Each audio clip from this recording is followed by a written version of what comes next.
何する？今日はルームツアーします。どうぞ。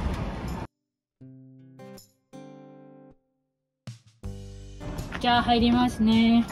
まあ玄関はねまだむき出しなんですけど、まず電源ね、ここね、ちょっと寄ってこれ見て、メインスイッチをつけると電源入りました。1番がライトでつきます。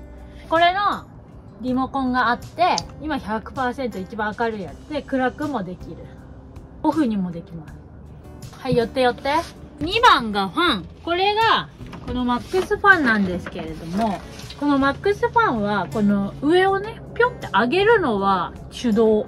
マックスファンの見てここをねつけるでしょ。でつきました。わっ、ピッって言ったらつけられるよっていう合図で、オンオフがねここにあります。ここを押すと今日も元気ですね。このインアウトやると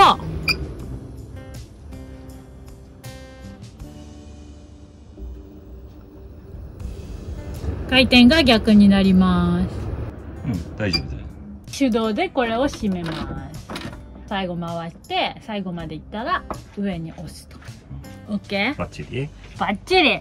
ここのスイッチも消します。あとは3番をFF ヒーターにしてたんだけど、直接持ってったので今なしで、この4番も冷蔵庫なんだけど今入ってないのでなしです。なので今使ってるのは実質2つだけ。このスイッチパネルはシガーソケット 12V と USB 端子2個もあります。よくここでね充電してるよね、携帯ね。結構早いしね。そうだね。私たちの天井のこだわりポイントは2つあります。1つがはめ板を貼るときに手前から奥までつなぎ目なしで1枚張りすること。もう1つがビスを使わずボンドとタッカーで見た目をきれいに仕上げること。手前1箇所をビスで留めてますが、ここはモールなどで見えなくしようと思っています。次ベッドを紹介します。ベッドは私160センチあるんですけど、こんな感じで。これはだいたいサイズは頭から足160センチないくらい。ちなみに縦はね140センチくらい。だから顔1個ないくらいかな。そうだね。顔1個全部出ちゃうくらいかな。このコンセントは何かっていうと、電気毛布のコンセントです。来て。コンセントの口がここにもあるから、コンセントはここに2つと、見て、そこに2つ。私はベッドに座ると、すごい猫背の人。こんくらい。ベッドは、この下が、ちょっとめくります。で電気毛布もちょっとめくりを。クッションが4つ入ってます。で、これを取ると、このように、中になってます。通気性いいもんね。それ下からやってみて。見える？まあ、貫通してるもんね。オッケー。貨物ナンバー1ナンバーなので、ここを台として、荷物も置けるしね、マットをね、どかせば。そうだね。っていう形。マットは、裏5番です。マットが特注マットで、こういうね、ウレタンチップとクッションを何ミリっていうのを指定してできるクッションを入れてます。こっちのウレタンチップが5センチの、クッションが3センチのクッションを入れてます。これは実際に3センチ、2センチのちょっと薄いバージョンのもので違うところに使ってるクッションです。私たちのベッドの一番の特徴は、なんでこんな高いかっていうと、じゃじゃーん！じゃじゃんって言っちゃった。このテーブルをつけたかったからです。ちょっとそっちの人座ってください。こんな感じで2人で対面でご飯が食べられたりとかする場所です。残念なことにね、ご飯ないけど。ご飯なしだけど。ご飯なしだけど、こんな感じで。結構広いよね。ここが60センチ弱あります。幅がだいたい45センチぐらい。なんで結構広々としたテーブルを広いよね。作りました。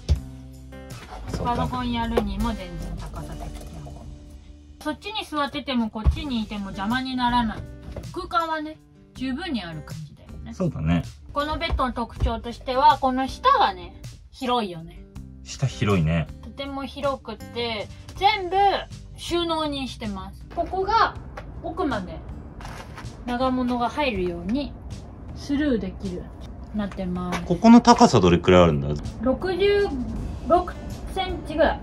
後ろのリアドアを開けるとベッドの下は4つ引き出しがついてます。で、下の引き出しはちょっとちっちゃめ。今はね、工具が入ってるんだけど、奥行きが30センチちょっと。と横が40センチくらい。深さはだいたい17センチぐらいかな。キャンプの小物だね、この辺は。で、こっちが今ちょっとね、ノートかしここがだいたい60センチあるかな。まあ、さっきと同じだから40センチ弱かな。と、深さも35センチくらいかな。ここは結構大きいものが入るからね。なんでこっちの方が短いかっていうと、タイヤハウスがあるから、それを避けるようにこれを作りました。これがタイヤハウス。なので、これがこう入ると、これ下が入るとここまでになって。で、これを避けるように上もこう閉めるっていうね、形になってます。両方同じサイズのものが2個ずつある。では次はベッドの上にある吊り棚を紹介します。これも結構大きくって、右じゃない、こっち左だ。右と左で1個ずつ。だいたい60センチ弱あります。横はね。で、縦が、30センチちょっとあります。なんで結構広くって、開けまーす。低いところで25センチくらい。高いところだと20センチないくらいかな。今はまだ入れてないんだけど、着替えとかね。そうだね。そういうものが入るかなって思ってます。この板が結構重いから、このガスダンパーをつけました。開けた時にそのままこう支えてくれるように作りました。つけてなかったら落ちてくるもんね。そう。ということで、こんな感じで吊り棚を作りました。まあね、収納はまだしてないから、そのうちできたら、その動画を出したいとは思ってます。では次。これから紹介するのは、この対面ソファーです。座る場所がね、だいたい決まってるので、こっちのちょっとちっちゃめのところが私の。で、こっちが、ちょっと広めの椅子です。サイズの違いをお伝えすると、こっちは、まずね、このね、背もたれに全然つかないぐらい広いっていう、ここが、奥まで行くと、56センチ。で、横幅が62センチ。広い。結構広々としたソファーです。私のあっちのちょっとこじんまりした方は、奥行きは50センチ弱。横が52センチ。幅も奥行きも10センチくらいずつ違うって感じだね。そう、なので、ちっちゃい人用です、ここは。このソファーの特徴としては、この黒板吊り金具っていう、これに、これをこう引っ掛けてね。これをこうやって引っ掛けて、この中に何があるかっていうと、じゃじゃーん。またじゃじゃんって言っちゃった。ここに FF ヒーターを入れてます。上棚にしようと思ってるのもね、今。この FF ヒーターの上からここまでが結構ね、意外とね、場所があるから、何かを入れようかなとは思ってます。ここね、別に開けるのにそんなに苦労がないの。この FF ヒーターのあったかい空気が出るのがこの口です。スイッチがここについてます。メインスイッチがこれ。ポチッとすると、こっちがつきます。真ん中のスイッチを押すと、動き出します。ここが P になってからこのメインスイッチを切ります。こっちのソファーの秘密は、この下に引き出しがあります。引き出すと、ちょっと、もう一回、このソファーの大きさ通り、これだけ広さがあって、今まで冬だったので乗せてないんですけど、ここに冷蔵庫を置く予定です。冷蔵庫入れたらピタピタだもんね。冷蔵庫のサイズに合わせて、こっちのソファーを作ったので、ぴったりだね。電源はこの下から持ってくるつもりです。なので、ここに一応ね、4番っていうことで、シールも貼ってあります。キッキッチンを紹介します。私たちは北海道なのもあって、凍結してしまうのと、臭くなるんだろうなっていうのもあって、シンクはつけませんでした。このキッチンカウンターが、もう結構大きいね。113センチ。で、奥行きが50センチあります。結構だから広いんだよね。そう。で、高さも73センチあるので、まあ、使い勝手はいいのかな。で、窓枠もちゃんと作って、外からね、光があるように。私が例えばね、こうご飯食べてる時も、このテーブルだけじゃなくて、こっちにもね、場所を取れるので、こっちに具材を置いて、ここで鍋するっていうのもできるしね。うん。この下の引き出し、1、2、3、4と、ここが開き扉の。まあ、ここがね、カトラリーになるかな。こんなんで終わるから。この一番下が、結構ね、深さがある。で、30センチくらいまで入るので、まあ、お鍋とかね、ガスコンロとかね。フライパンとかね。そういうものが入るかなと思ってます。そんなこんなで収納は十分にある感じです。鍋やかんフライパンとかがここで、まあ、カトラリーとちょっと薄いプレート系の食器とか。で、ここに。ここがなんかメイク道具とかスキンケアとかのイメージだったけどね。そう、だから私が半分ぐらいもらえばいいかなとは思ってて。調味料棚に入らないなんか袋詰めのさ、例えば鰹節とかさ。なので、ここに大物で、まあ、あとは分散させる。で、この下がどうしようかって今ね。で、この下が結構空いてるんだけど、一応ね、隠した。バッチリ隠した。一応念のため、もし万が一気が変わって、シンクをつけたいってなった時に、タンクを置けるように開けといたんだよね。そうだね。20リッターのタンク一応2個入るようにはなってるのね。なので、今はここが丸々空いてるので、まあ飲み水入れたりとか、ゴミ箱入れるのか、洗濯物入れるのか、みたいな感じで検討中。なので、まあ収納は結構あるよね。キッチンの紹介でした。次は、クローゼットを紹介します。開けます。はい。これで間に合うので、突っ張り棒を突っ張って、ハンガーをね、このように欲しいと言って、このクローゼットを作ってもらいました。すごいソフトなクローズ。なので、こういう洋服をかけられるクローゼットです。今、カーテンを置いてて、このカーテンは、このスライドドアにつけるカーテンで、この中に間隔を開けて、強力磁石をつけてる、入れてるので、こうやってね、こうやってつけます。もう片方、これは窓枠につけるカーテンで、突っ張り棒を入れてます。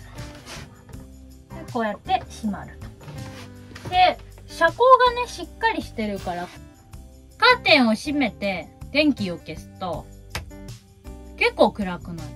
お昼寝にはちょうどいいよね。ちょうどいいけど伝わらないなこの暗さ。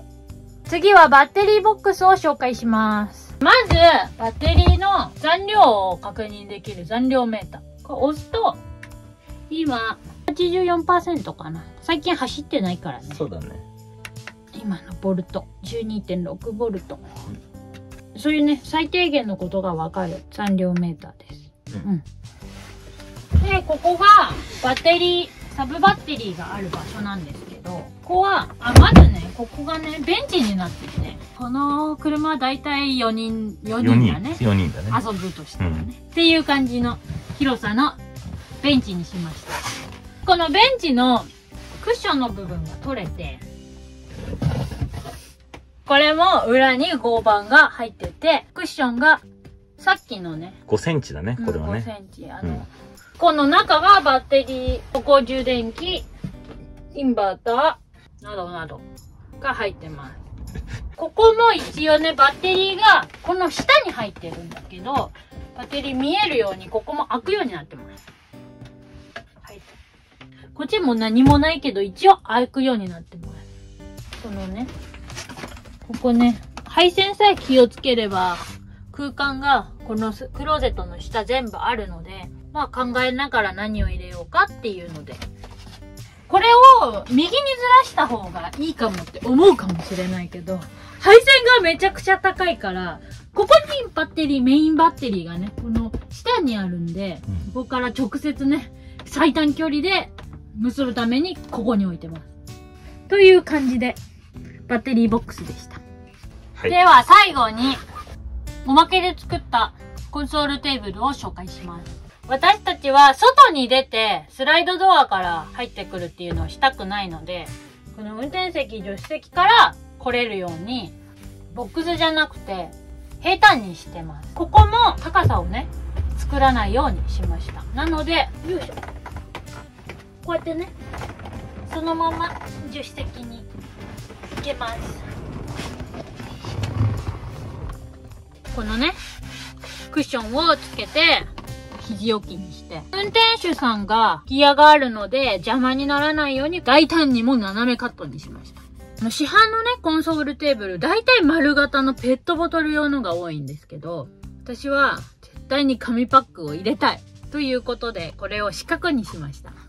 その大きめの水筒もちゃんと入る。携帯も入れられるように、大きめの携帯も入るように作りました。この車が3人乗り仕様なので、3人乗りにできます。3人目のシートベルトもついてます。で、こうやって元通り。まあ基本的には常にこの形だもんね。雨の日、雪の日、槍の日でも何もなくこっちに来れます。さあ、終わりました。ルームツアー。どうでしたでしょうか？